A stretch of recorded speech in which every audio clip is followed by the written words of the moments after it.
There's a definite process for keeping your audience on the edge of their seats. It's not easy to come by and not easy to use. However, once you master it, you will find doors opening for you that you never knew existed. This process helped Rich to become the first District 78 Humorous Speech Contest champion. This process helped Rich Briner outspeak 25,000 Toastmasters and advance to the World Championship of Public Speaking in 2001, 2004, and in 2007. Are you ready to learn this process? Speaking on, every Toastmaster can cultivate their ability to laugh at themselves. Dr. Rich Briner, DTM. 18 to 20. And I didn't call it Pick me, pick me. Oh. I was so anxious for the awesome introduction. I know, it was a good introduction. Sorry, Rich is going to be speaking for 18 to 20 minutes today, so that's going to be different than usual. The purpose of this project is for the member to practice developing and presenting a longer speech, because 18 to 20 minutes is way longer than we usually do. I am supposed to be looking for an engaging keynote style speech. It can be humorous, informational, or any style the member chooses. He should demonstrate excellent presentation skills and deliver compelling content. And the speech is not a report on the content of the Prepare to Speak Professionally project. So he is going to give us a funny, humorous, long speech today. Okay. So again, speaking on, every Toastmaster can cultivate their ability to laugh at themselves. Please help me welcome Dr. Rich Briner, DTM.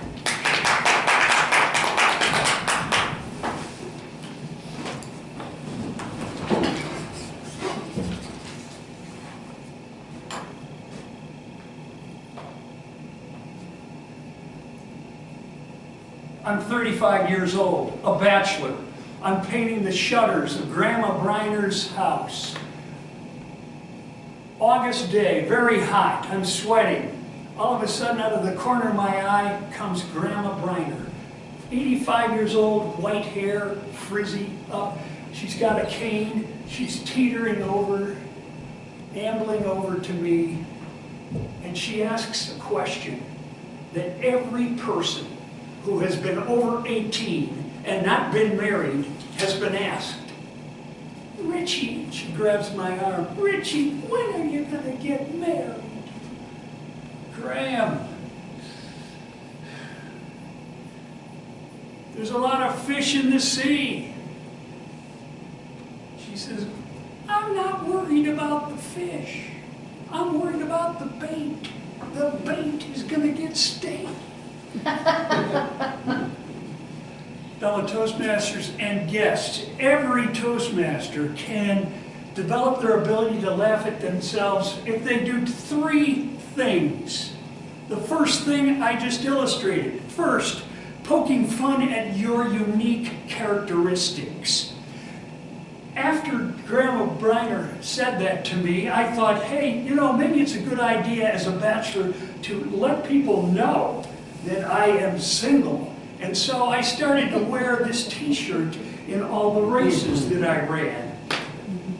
I ran the Boston Marathon one year wearing this t-shirt. I was doing really well. And you know, in case you didn't catch it, because I was a fast runner, I had it on both sides. As I went to the 10-mile mark, I heard some guy from the crowd, a perfect stranger, yell, "Hey, Rich, you should have got an 800 number." I had my parents' phone number on this. 2 weeks later, I came over to do my laundry at my parents' house. As I walked in the back door, I could hear my mother saying, "Rich, it's for you. It's long distance from Boston." Before I could get to the phone, I heard my mother say, "No, no, no, no. His name is Rich." I got the phone, and it turns out there were 3 co-eds from Wellesley College wanted me to fly up and entertain them. So don't put your parents' phone number on this. Okay. One of the other unique characteristics was when I did find the right, I thought I had the right person to marry, but I wasn't sure. And I was engaged to Janet Carlson for 10 years. And one Friday night, I drove over to my parents' house and I thought, you know, I really wonder, my parents have been married for many, many years. They might know how to find the right person. So I walked in the door, it was a Friday night, my mom was knitting, my dad was on the Davenport snoring away. I said, you know, Mom, we've been engaged, you know, how do you find the right person to marry? And she said, don't ask me. Ask your father. He did a better job.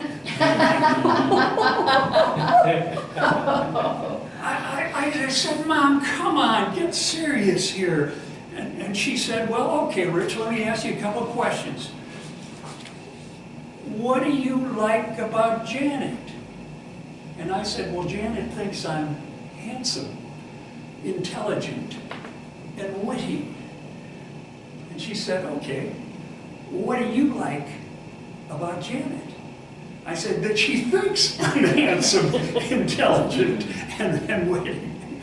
And so those are some of the unique characteristics, and I challenge you to do that. Poke fun at some of your unique characteristics. The second way to be able to develop and cultivate your ability to laugh at yourself is to poke fun at the foolish things that you've done, the mistakes you've made, your foibles, your foibles. Raise your hand if you've ever screwed up the time on the weekend where we switched the time. Anybody? Yeah. I had a date with an outstanding single lady on the east side of Cleveland. It was about an hour away. And I suddenly realized 1 hour before I was supposed to be there that I forgot to switch the clock, which meant I should be there right now.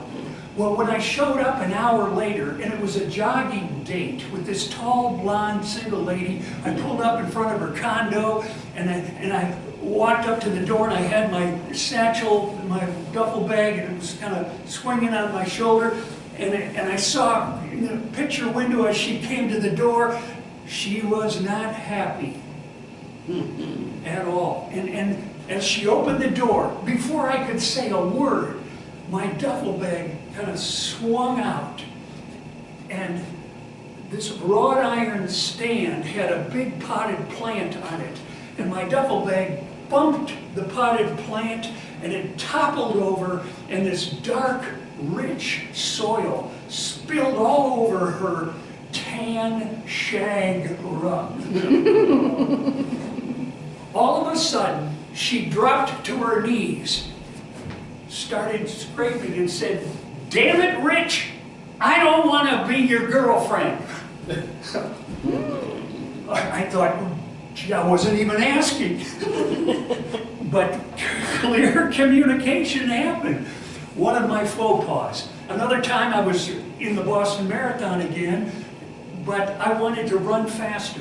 And so I went to this little sporting goods store in Northwest Missouri where I was teaching at the time, and I bought some racing flats. Now, racing flats are very light, much lighter than normal training shoes, and so you can pick up your feet better and run faster. So I went to the Boston Marathon, and I was running the race. I got to about the 5-mile mark, and all of a sudden I was in good shape. So this scared me. I thought I had pains in both of my calves, and I was getting stiff. Something was wrong. And I ended up shuffling through the last 16 miles of the race and barely finishing the race. I went down to the Prudential Center basement where they set up temporary showers. I'm sitting on a bench, and I'm taking off my racing flats, and I look at them, and I say, so much for racing flats. I threw one of them down.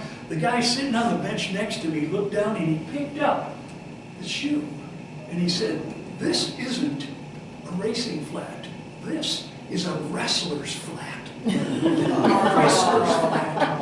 It's almost like running in your bare feet. I ran the Boston Marathon in wrestler's flats. Oh no! But another foolish thing that I did, and this is something I wouldn't recommend when you do a foolish thing with your mother-in-law. This is not good. We were at Burger King getting some burgers to go, and as I walked out, Mrs. Carlson was about 85 years old. She only took these tiny little steps like this. And I was on her elbow, helping her along, and it started to pour. I mean, all of a sudden, it just started pouring. And we were on the far end of the parking lot. And so we're walking like this. And the rain is coming down, and we're just getting soaked. And she had on this white blouse, and I looked over and I saw things I shouldn't have seen. We got to the car, and she says, "Richie, open the door, please, I'm soaked." And I'm looking around in my pockets, and I realized, oh no, there they were dangling inside in the ignition. I'd locked the keys in the car, so we turned around and we had to walk back again, getting more soaked.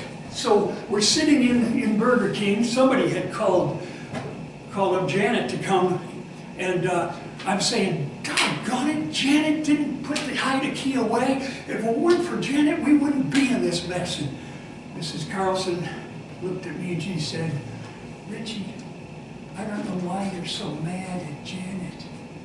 She didn't leave the keys in the car." Don't you just love mother-in-laws? Foolish things that we did. So that was the second thing, that to enhance our ability to laugh at ourselves, be able to have the courage to talk about foolish things you've done, mistakes you've made, embarrassing moments. And the third way to enhance your sense of humor is to talk about the unchangeable. What is it about yourself that you cannot change? Do you have the courage to poke fun at it? The inspiration for this is Wiley, the one-legged man. Now, if you remember the Johnny Hart cartoon, BC, Wiley was a one-legged man who sat on the hill and he was philosophizing. The Sunday before Thanksgiving, this was 20 years ago, the Johnny Hart cartoon had Wiley sitting on the hill, and Wiley said these words, "I'm thankful for these things. I'm thankful that I have one leg, for to limp is no disgrace. Although I can't be number one, I still can run the race. For it's not what we cannot do that makes us who we are, it's doing good with what we've got that makes each of us a star." Inspired by that, I don't know if you know this, it's hard for me to tell it, but I'm cross-eyed. I've been cross-eyed all my life. When I was 2 years old, I had an operation to correct it. The next morning I was at the breakfast table. I was about to eat my cereal. My brother Danny was sitting over here. He's about to eat his cereal.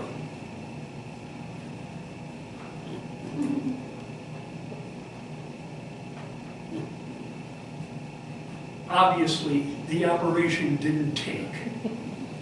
But it never got me into trouble until I got fired from my first teaching job.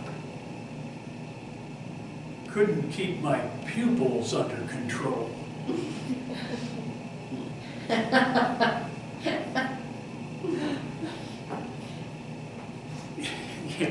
So, inspired by Wiley, I thought, how can I run the Boston Marathon and really satisfy my friends? Every time I ran the Boston Marathon, I would come back and my non-running friends would come up to me and they would say, "Rich, did you win? World-class Olympic champions win that race." I finished 1,295th. I thought that was pretty good out of 7,000 runners. But every year when I would come back, the question, "Did you win?" And then they would say, "Oh, too bad. Maybe you'll get it next year." And I thought, what is this? I decided I had a plan. My plan was going to be finish the Boston Marathon next to the first woman runner. Because I couldn't win the race, but I could do good with what I've got and finish the race next to that first woman. I had the ability to do that. And so that was my plan, 1979, a man with a plan. I was running the race, it was going good. I got to the 23-mile mark, and then I thought to myself, yes, people would wonder, why are you doing this, Rich? And my answer would be, well, you know, when the race is finished, you know that they always, on Dan Rather's network news program, they always show the first male crossing the finish line. And then 20 minutes later, but right 10 seconds in the newscast, they show the first woman crossing the finish line. Now picture this. Me and that first woman runner crossing the finish line together. People across the country would see the news on the big sports bar screens. They'd look up and they'd see the two of us crossing together, and they'd say, who is that woman next to Rich Breiner? I was at 23 miles. Everything was going according to plan. I could hear up ahead the pounding of the breakers against the shore. But it wasn't that. It was the passing of the first woman runner. When she goes by, the home crowd goes crazy.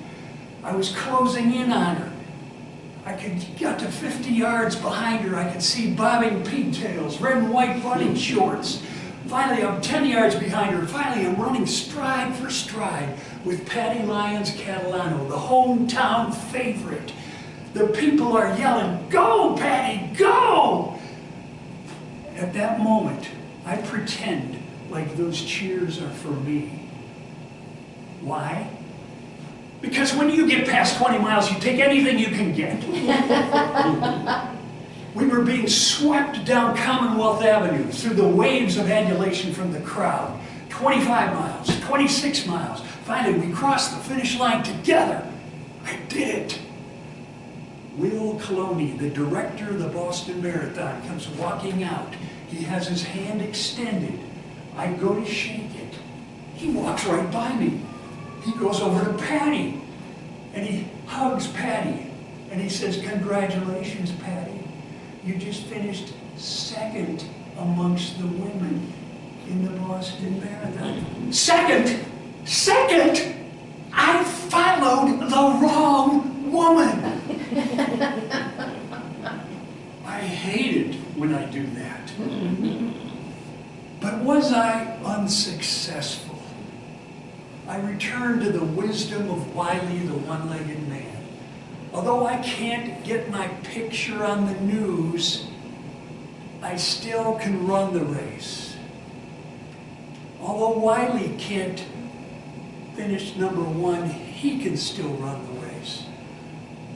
Although I still have crossed eyes, I don't mind him, because I'm behind him. And before I end my presentation, let's think about this. How does a Toastmaster develop and cultivate their ability to laugh at themselves? 1, we poke fun at our unique characteristics. 2, we have the courage to poke fun at the foolish things we've done and the mistakes that we've made. And 3, we poke fun at and accept the things about ourselves that we can't change. And before I end my presentation with a final story, we have 3 minutes for quick, specific, short questions.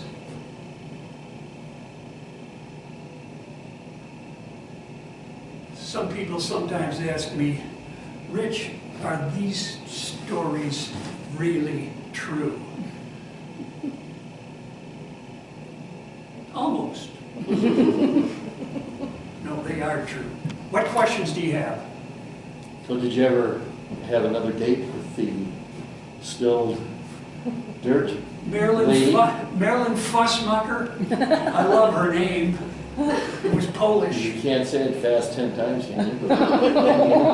I never saw her again.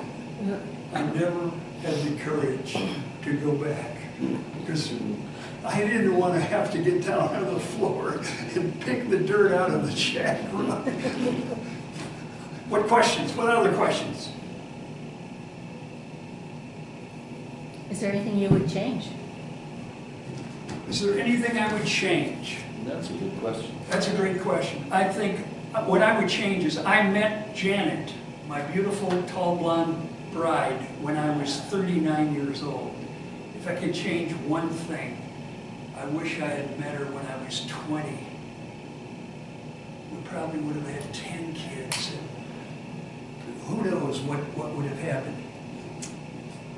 Okay, if there are no other questions, my final story, I'd like to leave you with this. The exemplar of a person having the ability to laugh at themselves, that person was a student of mine. His name was Andy. He was a tall, skinny kid. Back in the years when it was the College of Great Falls, I got his permission to tell this story. That's about it. That's how Andy completed a speech of 7 minutes and 10 seconds. A speech that any one of us here could have finished in about 6 minutes. From the back of the room, the question came, Andy, have you stuttered all your life?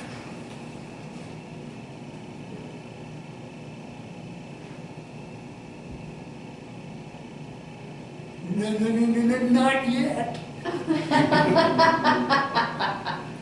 The ability to laugh at ourselves, the highest level, is what Andy did. In that room that day, people started laughing with him. Somebody in the back started to applaud. Pretty soon the whole audience was applauding.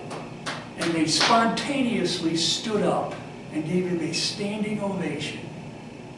That's what can happen to you if you have the ability to laugh at yourselves, poking fun at the unique characteristics, the foolish things you've done, and the things about yourself you cannot change. Go for it.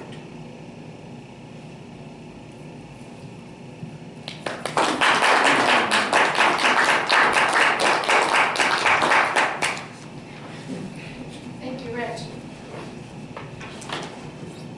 Diane, can we get a timer's report on his speech, please? 20 minutes and 59 seconds. Oh, yeah. Close. Our next portion of our meeting will be our table topics, of which again, because we all have, some of us, multiple duties, everybody will be fair game, but to conduct this portion, please help me welcome Terry Turi.